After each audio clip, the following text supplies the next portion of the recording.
If you want to create another user account on your Windows computer, we can do that through the settings.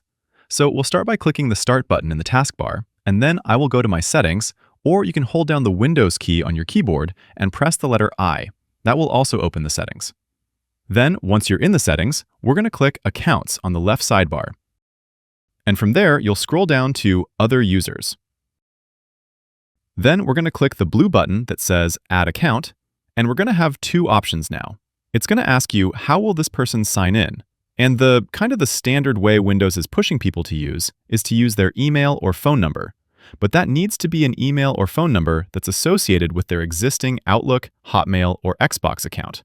If the new user has one, then great, you can use that to log in. But the thing is, sometimes you want to create an account for a child, or maybe this is a temporary user, or you just want to create an offline user and not mess with emails or other type of Microsoft accounts.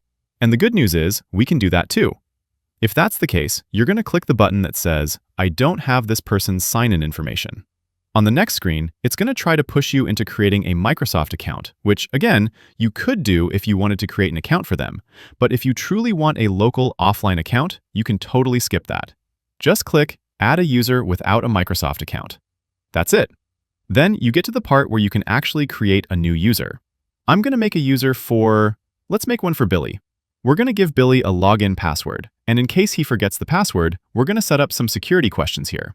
Pretty sure these are required, so not like we have a choice. And that's it. The account is ready, and next time you log into the computer, you will see this user available on the login screen, and Billy can log in with his own password.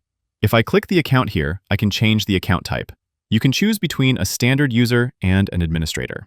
A standard user can use apps, browse the web, create files, and perform everyday tasks, but they can't make major system changes without permission. For example, they usually can't install certain software, change security settings, or modify other users' accounts. An administrator has full control over the computer. They can install apps, change system settings, create or remove user accounts, and approve actions that affect the entire system. So think of it like this. A standard user can use the computer, while an administrator can manage the computer. Anyways, that's how you create another user account on Windows 11. Click that like button if this helped and subscribe for more. Thanks all, until next time.